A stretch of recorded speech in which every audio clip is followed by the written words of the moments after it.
Alright, y'all, welcome back. It's me and my trash mic once again. Welcome back to Claw&Fossil, the show where we dig up the mysteries of the universe and then proceed to roast them with bad science puns.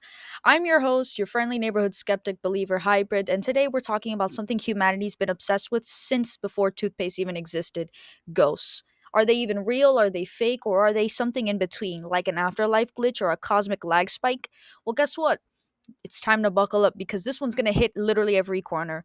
Science, psychology, physics, history, and that weird noise your fridge makes at 3 a.m. Alright, so here's the question: why do we even think about ghosts? So, humans actually believed in ghosts for as long as we've been dying, which as it turns out is the entire time. From ancient Egypt, Ka spirits to Japanese Yurei and Latin America La Llorona, the idea something remains after death is literally everywhere. Even modern surveys say about 45% of Americans believe ghosts are actually real, and that number increases among people who claim to have lost someone recently. So here's the first question: are ghosts proof of an afterlife, or just our brains trying to keep someone from being truly gone? Neuroscientists say grief cause bereavement, hallucinations, where people see or hear their dead loved ones as brain rewires to handle loss, but anthropologists countered that nearly every society developed independent ghost lore, meaning this isn't a religion bug. It might be an actual human feature. So, this is where the really nerdy stuff gets in. So, let's talk about the science of fear and why your house actually feels haunted sometimes. Let's get into the hard science because, believe it or not, a lot of ghost experiences are explainable with physics, chemistry, and a pinch of your body hates you. So, let's talk about infrasound, the fear frequency. Humans can't hear below 20 Hz, but we feel it. It messes with the inner ear and vision, causing dread, nausea, and the illusion of a shadowy motion in your periphery. In 1988, or no, sorry, my bad, gangs. 1998, engineer Vic Tandy literally proved this. He literally thought his lab was haunted, tools rattling, shapes moving, but he discovered a fan emitting 19 Hz vibrations, the exact frequency that made his eyeballs resonate. He shut the fan off, ghosts vanish. So yeah, your house might be possessed by bad ventilation. And let's talk about electromagnetic fields, EMFs. Ghost hunters love EMF detectors, the beeping thing that they wave around. And neuroscientists have found that fluctuating EMF levels, especially around 18 to 30 milligauss, can mess with the temporal lobe, the part of your brain that processes fear and memory.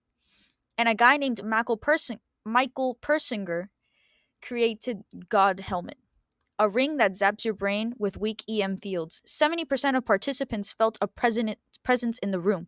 Science basically found a way to simulate being haunted.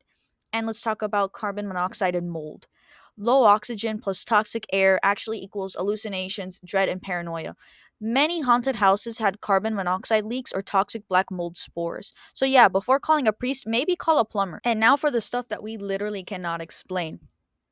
Here's when it gets spicy, all right? Because even after you eliminate gas leaks, EMF spikes, and caffeine withdrawal, there are still some accounts that straight up refuse to fit the template. So let's talk about the first case I have in store for you guys: the Screaming Skull and the Bettiscombe Manor of England.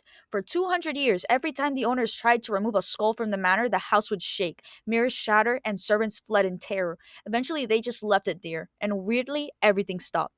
No wind, no mold, no EMF issues. Even scientists admitted we literally have nothing.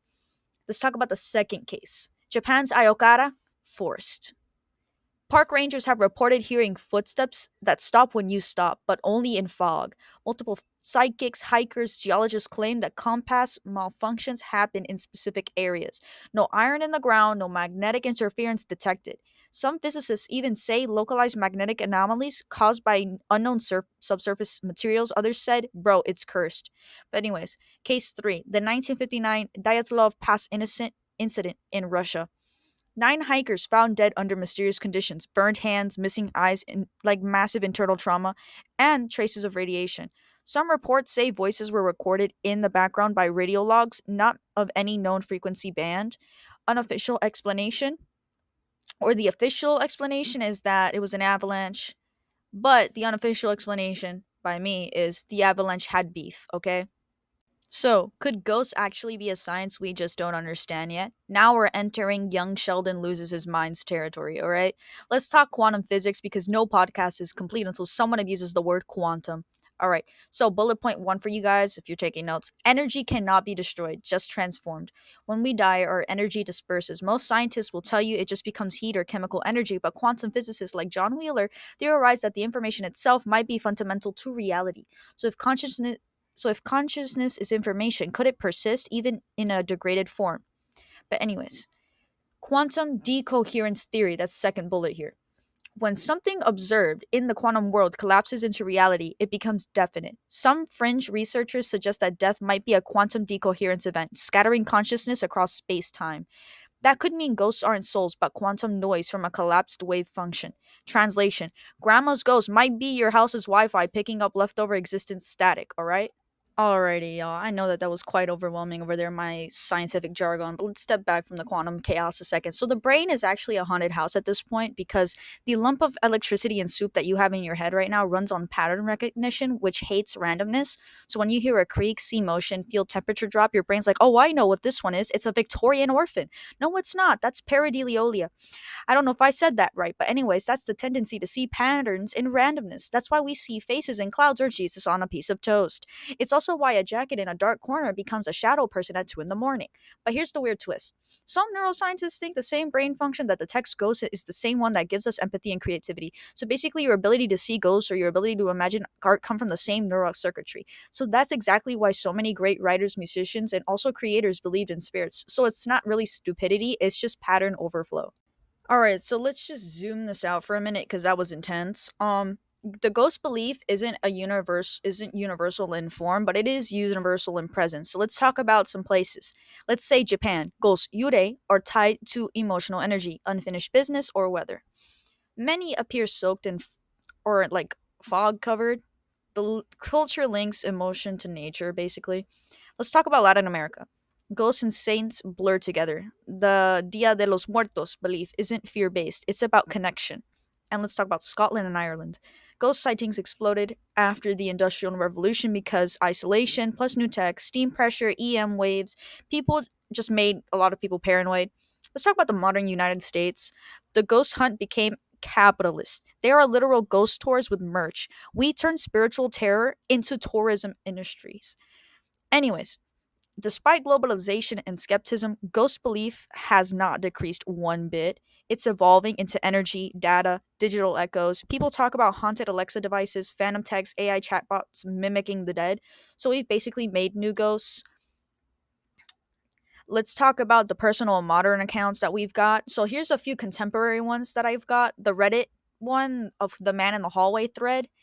Over 2,000 people reported seeing the same figure, tall, featureless, standing near the corner of a doorway, vanishing when confronted. Is that a pattern coincidence or something observing humanity through shared neural network? And let's talk about hospital reportings. Room 502 syndrome. Nurses report the same dying patients pointing to the same corner of the ceiling. Every renovation, every redesign, same direction, same spot. Psychological comfort? Maybe.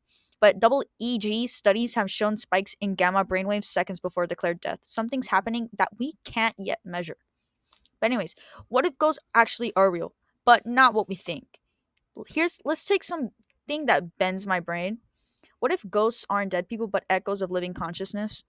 Time in physics isn't linear, it's layered. So when someone says, I saw a ghost from 1800, maybe it's not that they're seeing the past, maybe it's they're seeing a bleed through from another layer of space time, tuning in just to see if, like, just tuning in for, like, an accident.